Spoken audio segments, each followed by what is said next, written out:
Быть историком в Кыргызстане — такое непаханное поле. Можете себе представить то, что произошло там в 30-х годах, мы вскрываем только спустя полстолетия. Это не просто пощечина, это... То есть людей убивали, мучили, расстреливали, пытали. Происходило нечто беспрецедентное. Центр считал, что все эти люди немного увлеклись. Центр — это Москва. Да. Приезжает Воронок, да, и говорит: пройдемте на пару часов, да, быстренько. Ну, естественно, эти люди не возвращаются. Мне кажется, люди не совсем понимают вообще, что произошло в 20-е, 30-е годы. Есть огромная такая дыра в памяти. То, что вот произошло, это произошло настолько резко, настолько неожиданно, настолько комедийно быстро. Вот мы такие великие древние, там, в кыргызский каганат, что-то. Потом парс перекидываются на Чингисхана, и потом там такой гэп. Мне понятно, почему это произошло. Мне непонятно, почему это не актуально.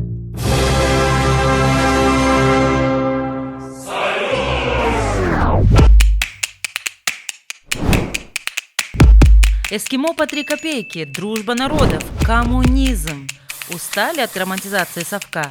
Мы развеем эти и другие мифы в нашем подкасте «Одеколон».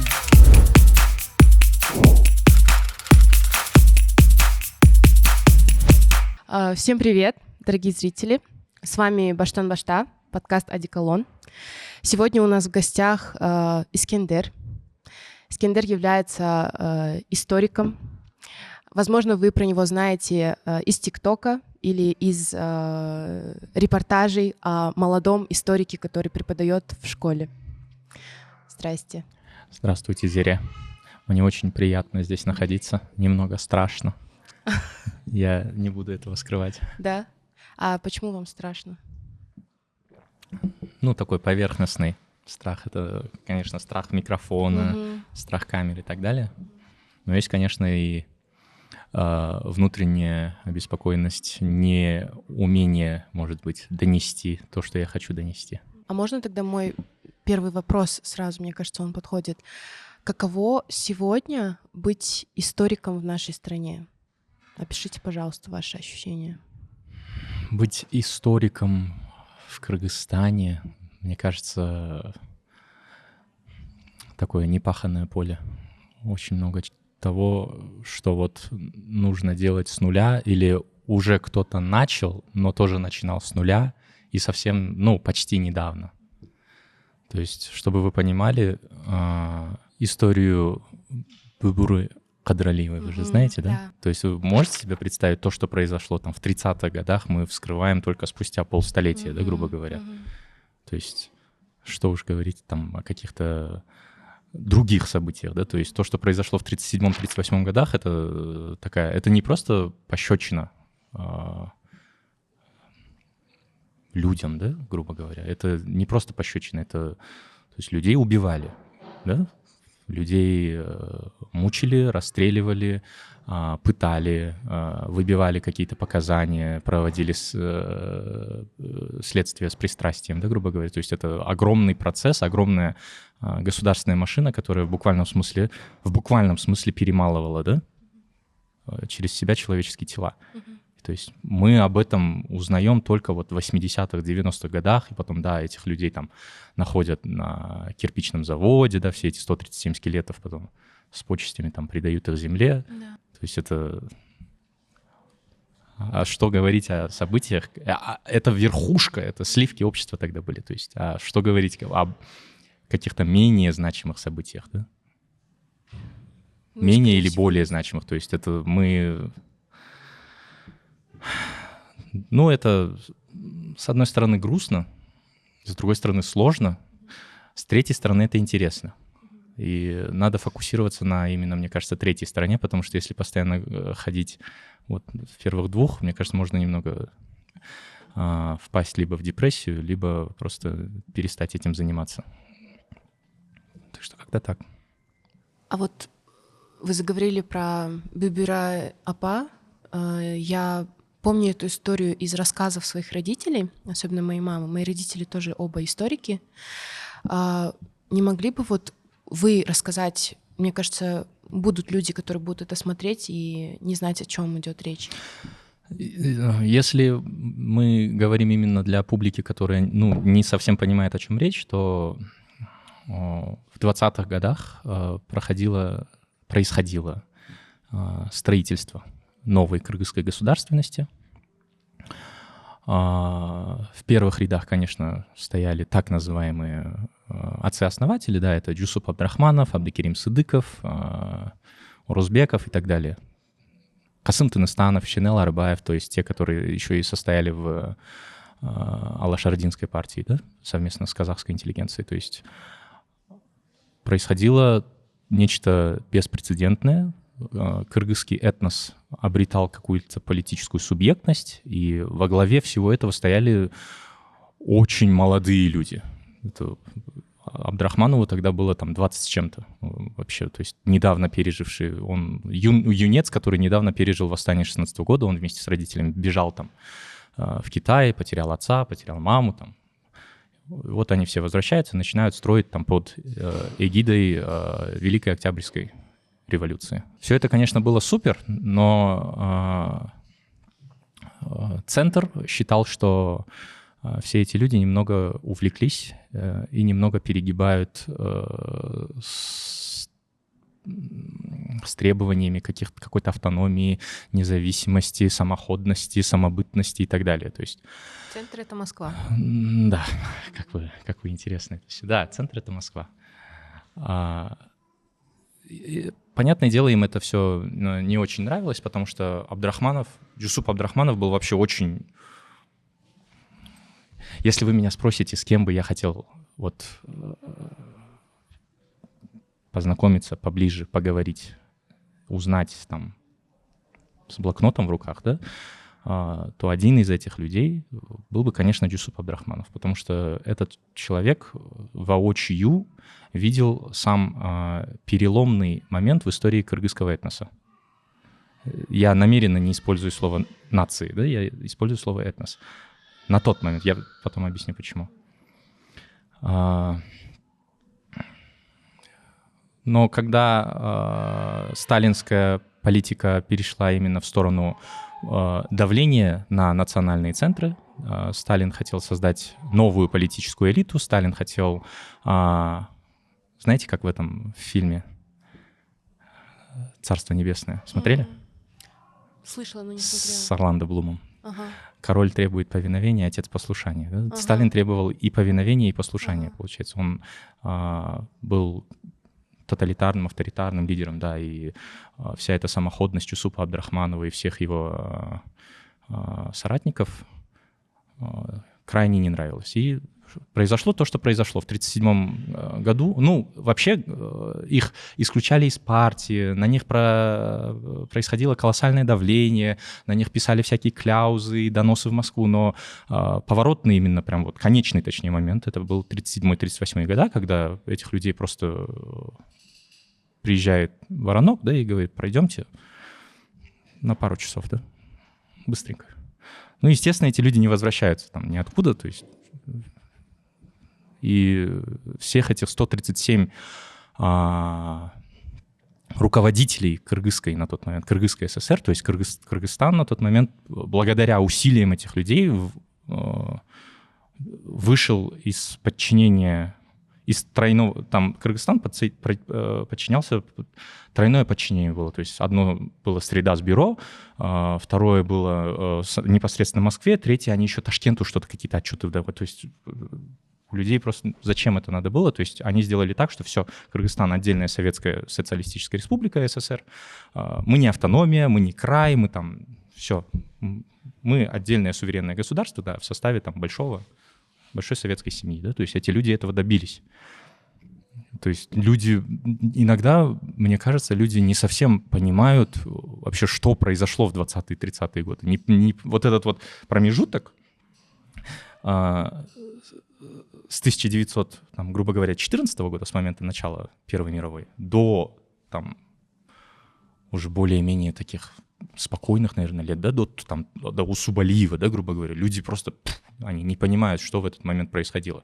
Даже если вы откроете учебники там нынешние школьные учебники, то есть ученик не понимает, что это вообще, ему там какие-то хлебозаготовки, непонятные какие-то генсеки, да, там Великая Отечественная война, там Чолпон Байтуле-Бердиев закрыл грудью дзот, да, вот, да. То есть вот это очень он помнит, да, то есть Чолпон Байтуле-Бердиев закрыл грудью дзот. Там Дайырбек Асанов там закидал гранатами там вражеские немецкие войска, да, то есть, да, это он помнит, и потом и мы обретаем независимость. Да. И но суть как будто бы потеряна, да? Суть то есть, не то, что сути нет, да, в этих книгах вообще, то есть зачем это все было, какой вывод вообще, что к этому привело, там, можно ли было избежать этого и этого, то есть, там никакого, получается, анализа, размышления, там, рефлексии никакой нет, к сожалению. Есть огромная такая дыра в памяти, да, в коллективной, как будто бы немножечко большинству непонятно вообще, что происходило, кто за что боролся и как мы в итоге получили независимость. Да. Я помню, даже в осознанном своем возрасте я часто к родителям приходила с вопросом, а как вообще так получилось, что мы получили независимость? То есть это она просто взяла и упала на голову или как это произошло? Мне кажется, я бы хотела у вас уточнить, именно поэтому вы ведете ТикТок и пытаетесь более доступным языком объяснить все эти процессы? То есть почему вы чувствуете вот эту важность актуализировать, скорее всего, среди молодежи, да, ваша аудитория, вот эти вопросы? Наверное, я могу говорить, что я историк, наверное.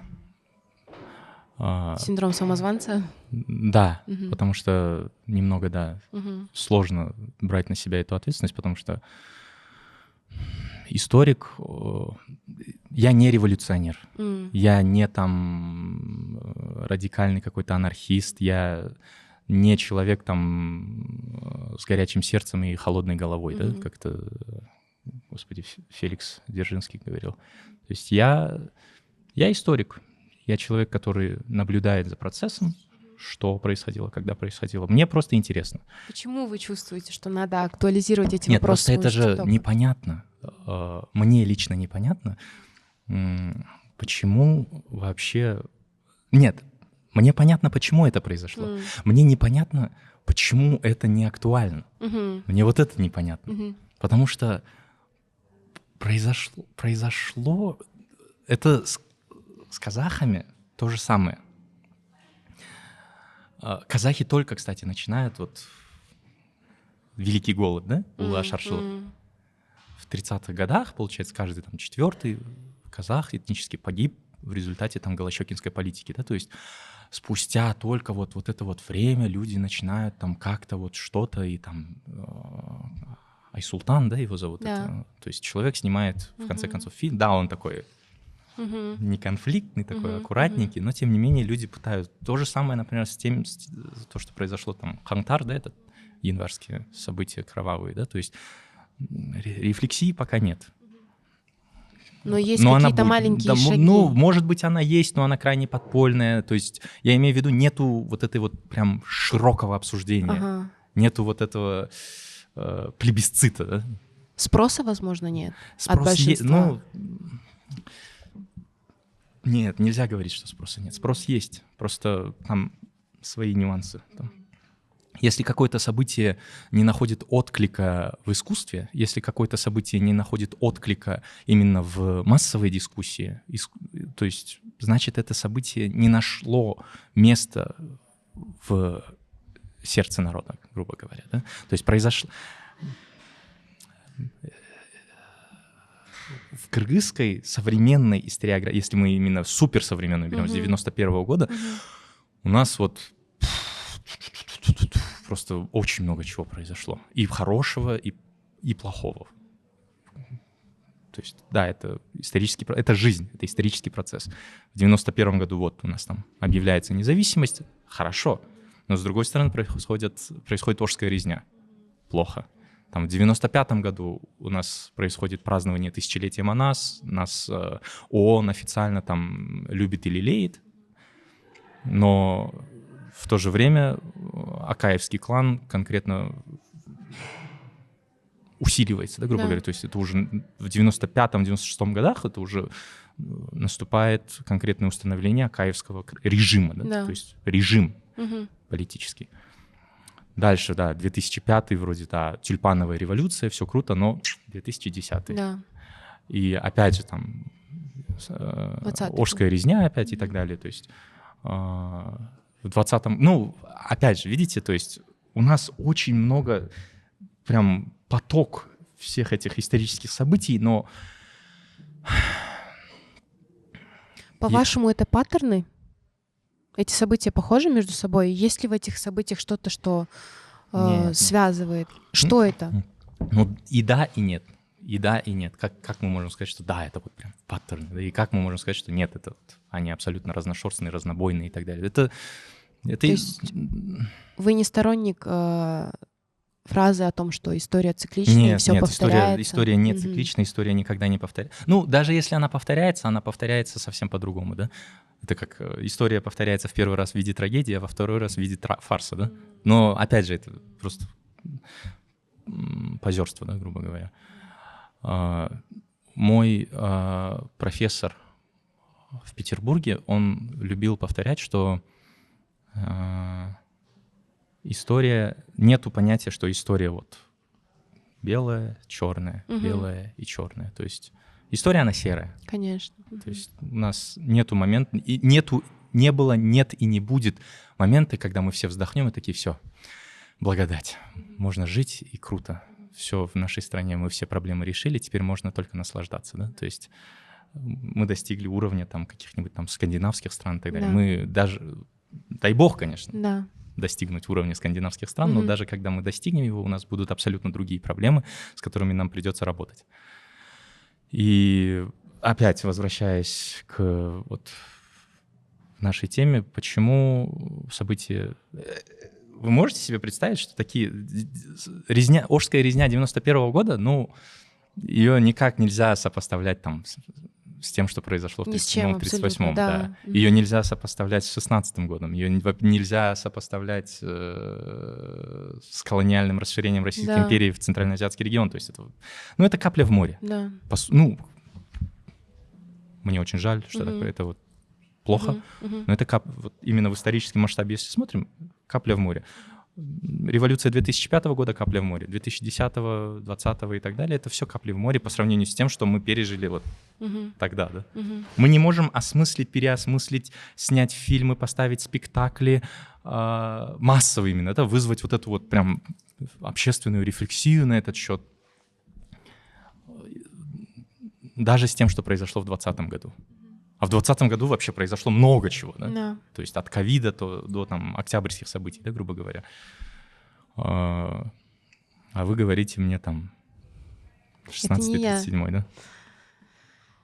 У меня еще к вам вот такой вот был вопрос. Я не знаю, конечно, насколько кому-либо сейчас в нашей стране комфортно затрагивать такие темы, потому что лично я со стороны, ну, со взгляда артиста, художника могу сказать, что я никогда еще не чувствовала себя настолько в страхе, как сейчас, когда буквально приходится... у нас отобрали наш флаг. И пока его не отобрали, я не знала, насколько он для меня важен, оказывается. Оказывается, туда привязано огромное количество историй, опыта. То есть сколько я себя знаю, этот флаг существовал, да? Как вы думаете? Не знаю, может быть, вы ответите как немножечко активист или как историк можете ответить. Почему важно сохранить этот флаг? Ничего, как вы интересно вопрос поставили, да? Просто чтобы у вас были дверцы везде.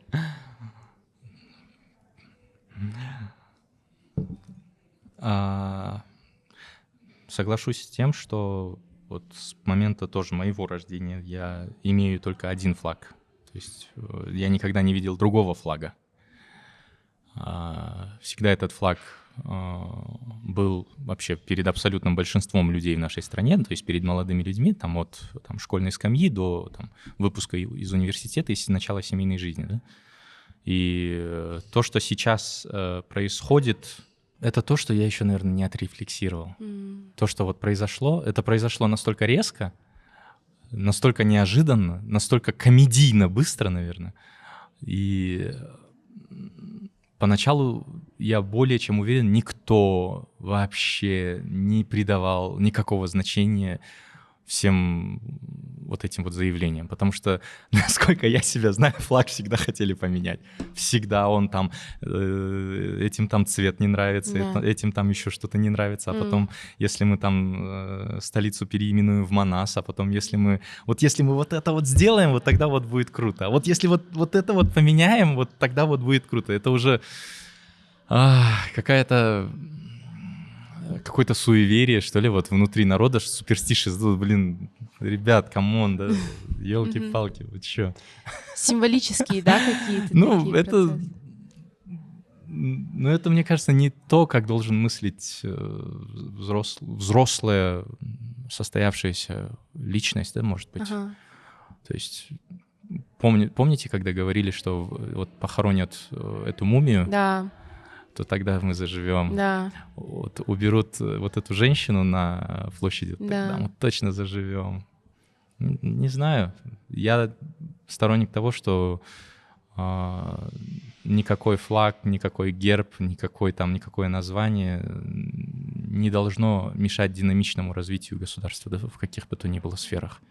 То есть я не суеверный. Окей. Очень хороший ответ. У меня был еще один вопрос. В целом, из-за того, что я очень много в последнее время, особенно со времен начала войны, интересуюсь всеми темами, которые связаны как-либо с деколониальным процессом, и все время идет вот этот нарратив того, что архивы засекречены. То есть до сих пор есть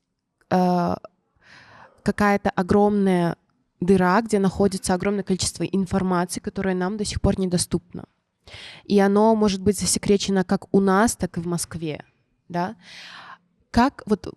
И никто никогда не мог мне ответить, а сколько вообще архивов нам доступно, а сколько недоступно. То есть сколько информации хранится сейчас в секрете, как вы думаете? Ну, если мы говорим конкретно о российских архивах, да? Мгм. То есть в российских архивах я более чем уверен, может быть, 15-20% только рассекречено. Остальное все Рассекречено. рассекречено, да. А противоположная ситуация, например, с прибалтийскими странами и, понятное дело, с Украиной. То есть Украина каждый месяц, каждый год, она публикует рассекреченные архивы именно. То есть это же надо еще и оцифровывать, это надо все разбирать, расшифровывать, оцифровывать и потом выкладывать в сеть. То есть это процесс. Да. Это не так, что ты вытащил такой, Да. все вот. То есть это еще надо проанализировать все это, а не так, что ты в разнобой все это публикуешь. И Украина в этом направлении работает супер, потому что тот же самый Брежнев, например, да, вы в курсе, да, то есть этот вот веселый старичок, да, вроде бы брежневские застойные времена, да, все эти детские сладкие воспоминания о том, какой пломбир был вкусный и так далее, они связаны именно с брежневским застойным временем. И Украина, я не знаю, в этом году или в прошлом, она рассекретила документы, архивные документы, связанные с Леонидом Брежневым. И то есть там выплыло, то есть очень много каких-то нелицеприятных фактов о том, что именно он там в 30-х, 40-х там курировал Репрессии. Курировал службу НКВД, получается. То есть это там ликвидация многих и многих известных украинских там коммунистов и там каких-то медработников, руководителей там фабрик и так далее. То есть они не могли пройти мимо пера Леонида Брежнева. Не могли. Это было невозможно. То есть человек не косвенно, человек прямо участвовал в репрессиях своего народа, да, грубо говоря. И мне кажется, это важно. Вообще что-либо скрывать — это очень нехорошо чисто с человеческой, конечно, стороны, но если брать именно вот эту вот государственную позицию, что-либо ты не сможешь постоянно это все скрывать. Тебе кажется, что все засекречено, и они там... Ты можешь обновлять это, вот этот вот обратный отсчет там каждые 50 лет, засекретить на 50, засекретить на 50 и так далее, но в какой-то момент это все равно выльется. Да. Это невозможно этого скрывать. То есть, знаете, да, как в египетском царстве в один из моментов египетского царства, вот именно вот эта вот царская цензура, она запрещала писать о военных поражениях египетской армии. И знаете, как ученые понимали, что вот в этот момент военного конфликта египетская армия проигрывала? Знаете, когда как? Просто ничего не было об этом? Нет. Или как? Они это понимали, что сражения происходят все ближе и ближе к столице. То есть победы именно все ближе и ближе к столице. То есть да, победа, но что-то вот уже. Так что все это рано или поздно все это всплывет, сколько не засекречивай и так далее. То есть. Вау, ну это меня очень сильно успокоило, потому что я не знаю, конечно, кто со мной согласится или нет, но я как будто бы ощущаю, что есть какая-то действительно коллективное, что-то непроработанное, что мы в целом не до конца понимаем, что с нами было вообще за все годы того, как мы были колонией сначала царской России, потом СССР, и как будто бы есть действительно что-то супер непроговоренное, есть какая-то обида, которая не выражена, или травма, которая не рассмотрена и не вышла еще наружу. Но, значит, у вас есть уверенность, что рано или поздно это станет публичной информацией, конечно, все равно. Конечно, это невозможно. Ну, они могут скрывать это 300 лет. Я же не сказал, я не ставлю временные рамки. Да. Это может быть 300 лет, это может быть там 500-летия, да, если, конечно, государство способно так долго существовать, да. Но рано или поздно это неизбежно. Все это по-любому будет рассекречено, выкрадено, там, расшифровано и так далее. То есть хочешь ты того или нет. Мы просто, возможно, крутимся в вот этом вот... У России свой нарратив, у нас свой нарратив. Именно у людей, которые вот с момента начала полномасштабных боевых действий, да, между вот... Со стороны России в Украине. Украинской державы и России, получается. То есть там эти нарративы уже стали еще более такими толстыми, что ли. То есть, с одной стороны, есть люди, которые там вот сейчас вся Восточная Европа встанет под железную пяту там русского царя, с одной стороны. Есть вообще абсолютно противоположный этому нарративу, еще более толстый, что вот сейчас там Российская Федерация развалится там на 89 субъектов, да. То есть не будет вот так. История, она вот всегда расставляет все где-то посередине. Вот не будет так, как вот под пятой русского царя, но и не будет так, что вот 89 субъектов. Будет что-то где-то вот история всегда находит вот этот вот компромисс, что вот как-то вот так. Очень редко, история вообще очень редко делает такие приятные сюрпризы, знаете. Это очень прям, точнее, она, мне кажется, никогда вообще не делает приятных сюрпризов. Можно задам вопрос по поводу вашей деятельности в школе? Какого возраста примерно у вас сейчас ученики? 13 лет. 13 лет. Это какой класс? 9? 7 класс. Скажите, пожалуйста, как вообще сейчас дети обучаются истории? Потому что в мое время как было? Была очень непонятная, супер ужасно сделанная маленькая книжка «История Кыргызстана», и было кучу материала про историю России, что я не понимала, зачем мне знать про это все. Вы в какой школе учились? Я училась в разных школах. Ну, в каких? Последние 3 назовите. Последние 3, ну, в 3 училась. 24-я гимназия, потом сельская школа в селе Новопокровка, 2-я, а потом я училась в ИСИТО. Вот. И как бы я помню, что история всегда пренебрегалась. У нас историки приходили, физруки, учителя по ИЗО приходили и заменяли историка. Они открывали книжку и диктовали нам конспект. Мы просто писали под диктовку что-то и заучивали постоянно какие-то даты. Как сейчас вообще обстоят дела? Как сейчас обстоят дела у меня конкретно или в целом у истории? Ну, я думаю, что и про вас конкретно можно поговорить, но и в целом я думаю, что у вас есть какое-то понимание примерное. Как происходит преподавание истории в обычных школах? Мне кажется, я, вы и все эти люди прекрасно знают, как оно происходит. То есть приходит какой-нибудь физрук, да, и говорит, что вот от сих до сих, от корки до корки, пожалуйста, перепишите, и все будет у вас замечательно, да. То есть так вот происходит обучение истории в обычных, то есть в сельских школах. Может быть, там среди них есть какой-нибудь идейный там учитель, который, да, Как вы? там который там вот пытается, но опять же, одно дело быть таким вот идейным и так далее, с другой стороны иметь то, что ты имеешь, потому что каким бы ты ни был искусным там самураем, но если у тебя, извини меня, там ржавый меч, да, грубо говоря, то есть, ну, много не навоюешь. То есть, если государство тебе предлагает обучать вот заржавевшими стандартами, какими-то устаревшими книгами, которые вообще не актуальны для 2023 года, ну, там, ты будь хоть трижды гением, многого не жди, да, грубо говоря. Поэтому что я знаю, как нужно преподавать, наверное, историю, по крайней мере, с высоты вот моей колокольни, то, как я вижу. У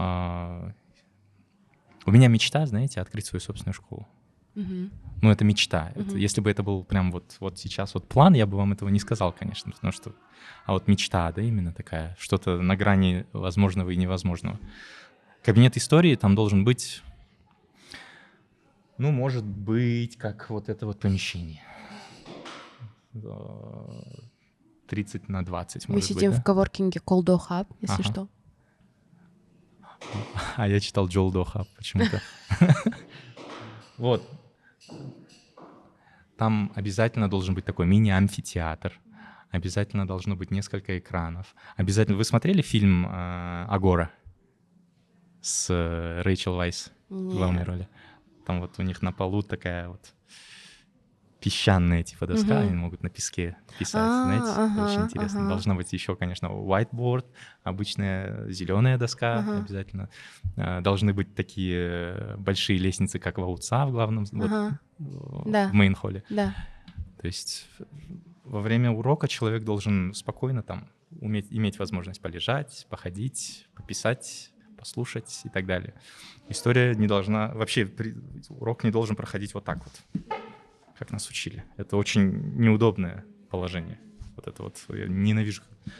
Когда приходят ученики из простых школ, и сразу видно, когда вот к вам домой, к примеру, да, приходят дети родственников, ты вот в первые же там 15 секунд по их поведению сразу понимаешь вообще, что это за фрукты, да?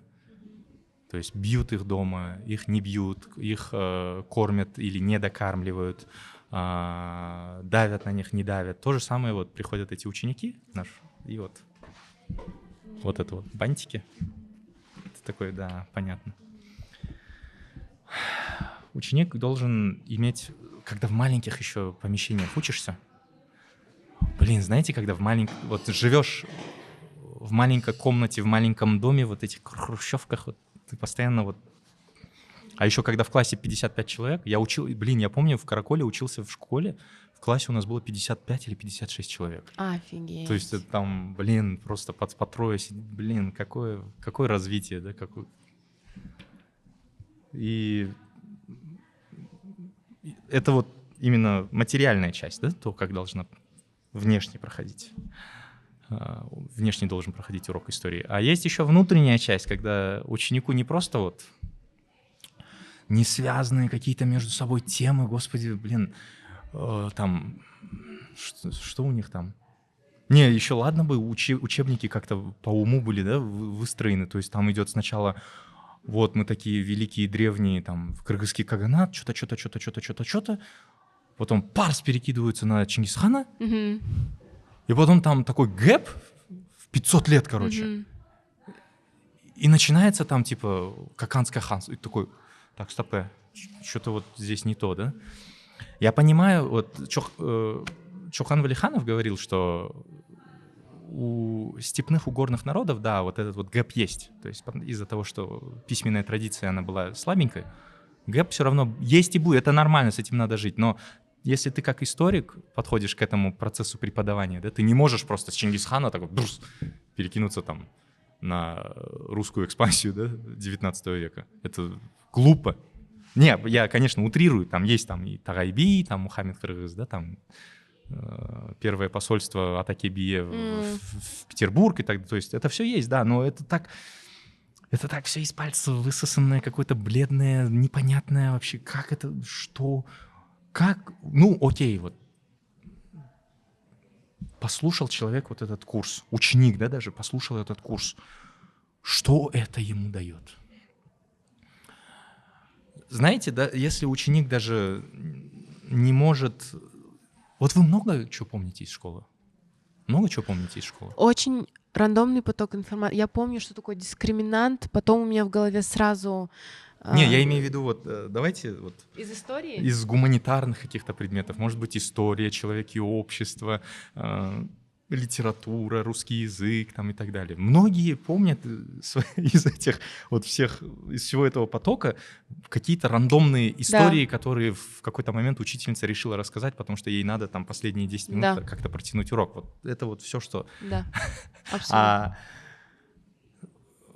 Базовый минимум, который должна давать школа. Школа не должна делать из ученика там суперматематика. Школа этого не обязана делать. Школа и не должна этого делать. Суперматематика, суперисторика там, и так далее, чтобы он там... Конечно, есть ученики, один из там тысячи, которые там Гарвард за 2 года оканчивают, да, с ними, для них должны быть отдельные, да, школы, где их там по супервундеркиндовским стратегиям, да, их там.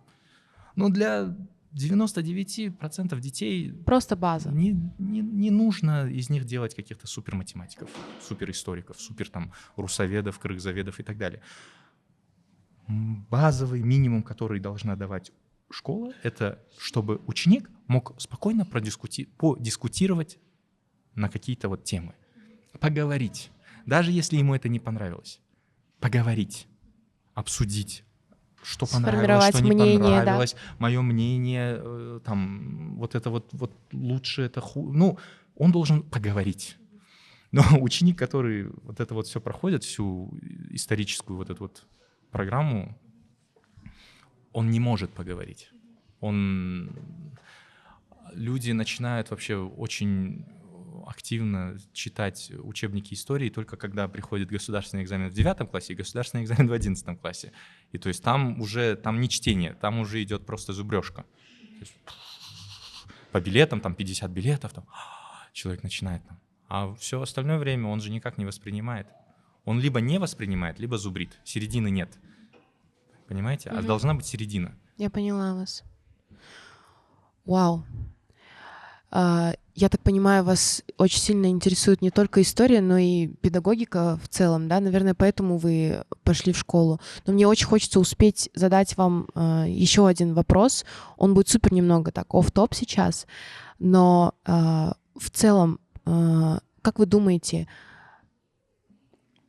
возможно ли когда-нибудь в нашем кейсе с постколониями СССР и царской России поднимать вопрос о репарациях? Ничего себе, как мы к этому пришли, Заря? Это очень офф-топ, но меня это очень сильно интересует, потому что я объясню, знаете, иногда, когда у меня были супер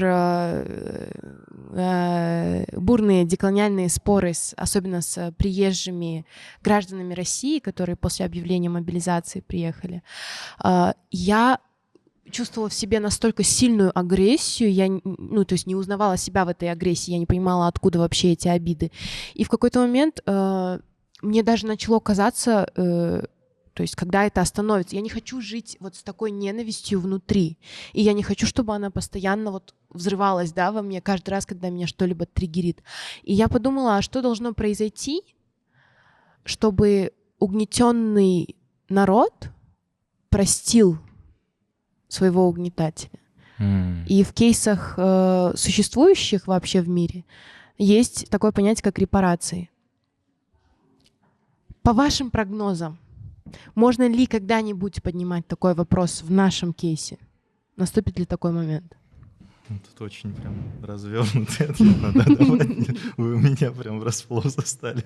Как-то от школьных исторических уроков к репарациям перешли. Это очень... Я очень хотела успеть задать вам этот вопрос.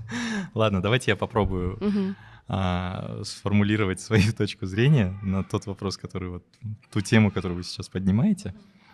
Я неоднозначно отношусь к именно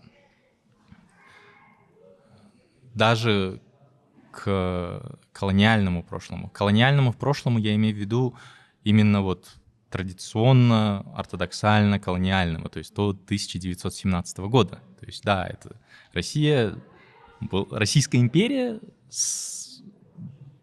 была колониальной империей, то есть это нормально, с этим никто не спорит.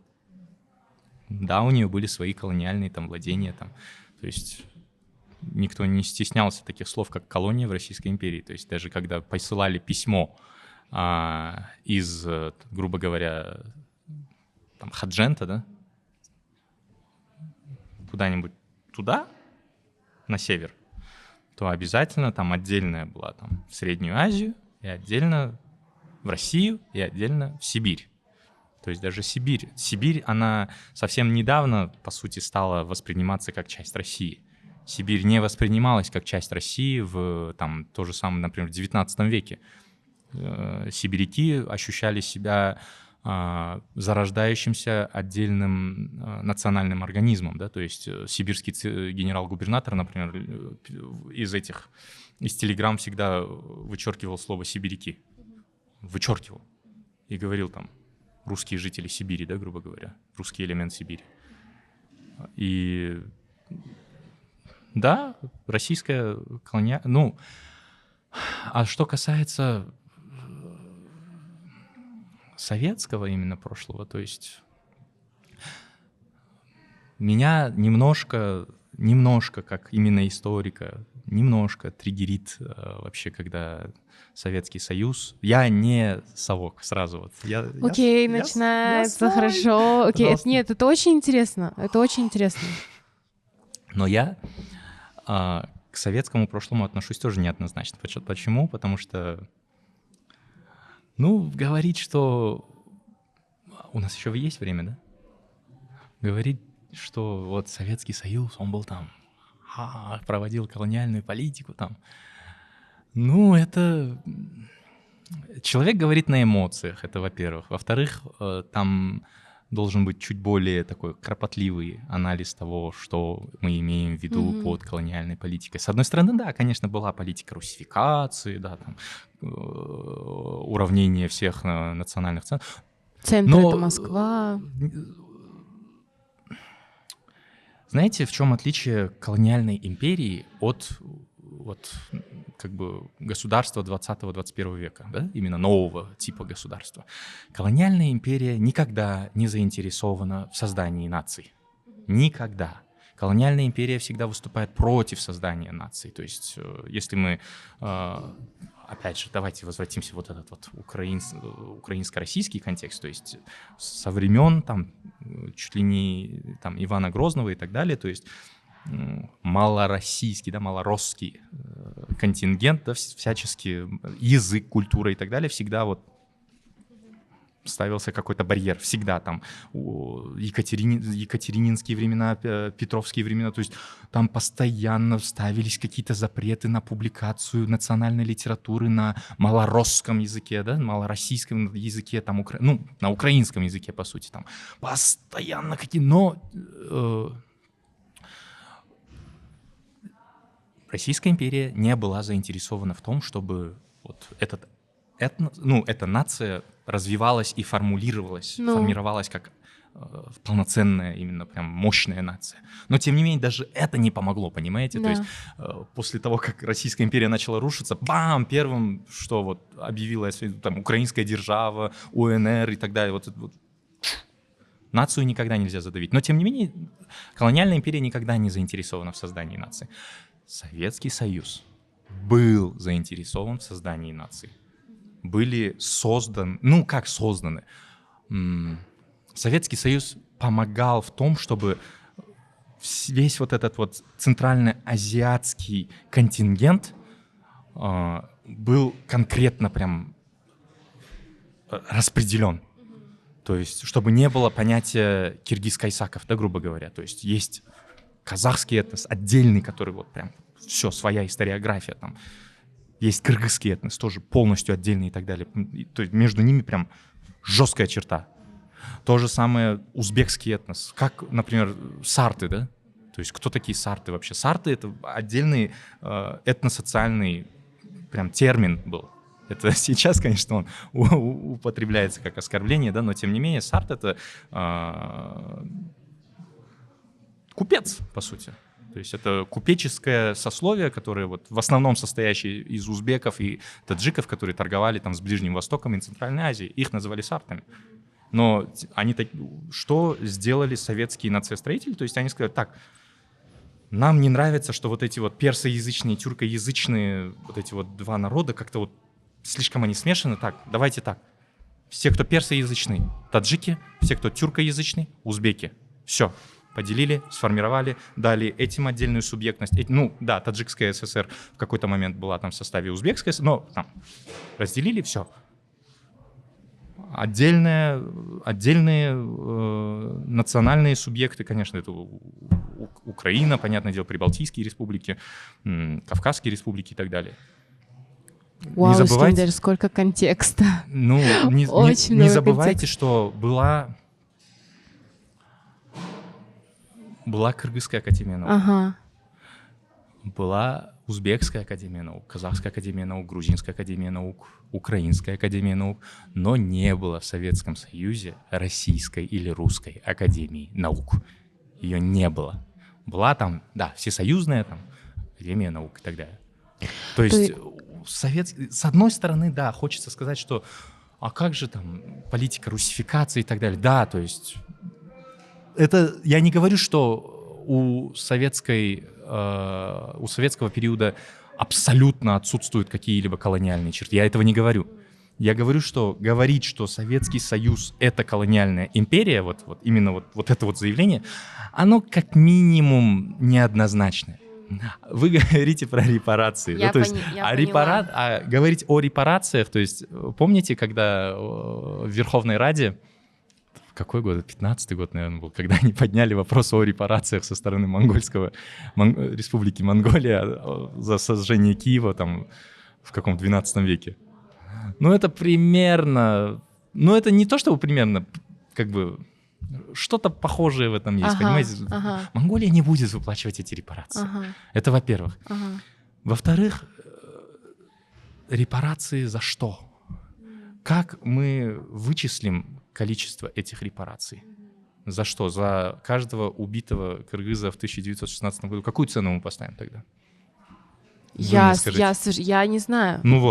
Вы историк. Мне кажется, это должны определять как бы определенные... То есть политика — это точная наука. Хотите вы того или нет. Если мы говорим там о каких-то репарациях, давайте называть точные цифры. Точные цифры мы с вами никогда не назовем, и называть эти цифры и не надо. Потому что называть количество или сумму репараций за национальную трагедию, это значит говорить, что человеческая жизнь Давай, имеет так, какую-то цену. окей. Окей, я поняла вас. Тогда можно? У нас осталось мало времени, буквально 2 минуты, и я бы хотела все-таки услышать от вас ответ вот за 2 минуты. В вашем контенте в ТикТоке очень сильно чувствуется деколониальная такая подоплека. Все равно. То есть в вашей подаче чувствуется все-таки какая-то обида на систему. У меня нет обиды. Систему в том числе. Потому что я смотрю ваши видео, и я чувствую, что, он рассказывает вещи, которые мне очень важно знать. И он рассказывает их очень серьезным лицом. Тогда, если вы не уверены насчет то есть деколониальной политики в СССР, почему вы чувствуете важность поднимать вот такие вот вопросы? Например, в ТикТоке, особенно в ТикТоке. Во-первых, потому что я могу. Делать то, что ты... Если ты делаешь то, что ты можешь, значит, ты делаешь то, что ты должен. Я могу об этом говорить. Мне позволяет мое нынешнее положение именно вот... У меня есть там техническая база, у меня есть люди, которые меня поддержат, у меня есть какой-то багаж, которым я хочу поделиться. Это, во-первых, потому что я могу. Во-вторых, мне хочется видеть в Кыргызстане некую дискуссию, некий плебисцит насчет вопросов действительно важных для нашего построения памяти, что ли. Нам нужно это все делать. И я не знаю, сколько людей посмотрит, да, этот подкаст, этот выпуск и так далее, но будет еще лучше, конечно, если будут создаваться какие-нибудь, может быть, как TED Talks, знаете, TEDx, что открытый микрофон, человек выходит, 10-15 минут он посвящает именно какой-то вот... Хотите деколонизацию? Да, это такое новомодное слово, да, но давайте говорить шире об этом. Я делаю то, что зависит от меня. То есть ТикТок, да, это звучит как-то, может быть, несерьезно, но почему нет? Да. Если я могу говорить через этот канал, я буду говорить через него. Если будет возможность создать еще какой-то широкий канал, пожалуйста, давайте это делать. Я думаю, это прекрасная нота, на которой можно закончить сегодняшний подкаст. Говорю, потому что могу. Это супер. Мне кажется, это суммирует все, о чем мы сегодня побеседовали. Дорогие зрители, спасибо большое, что посмотрели наш сегодняшний подкаст. Очень будем ждать вашего мнения в комментариях, ваших лайков, подписок. И встретимся в следующих выпусках.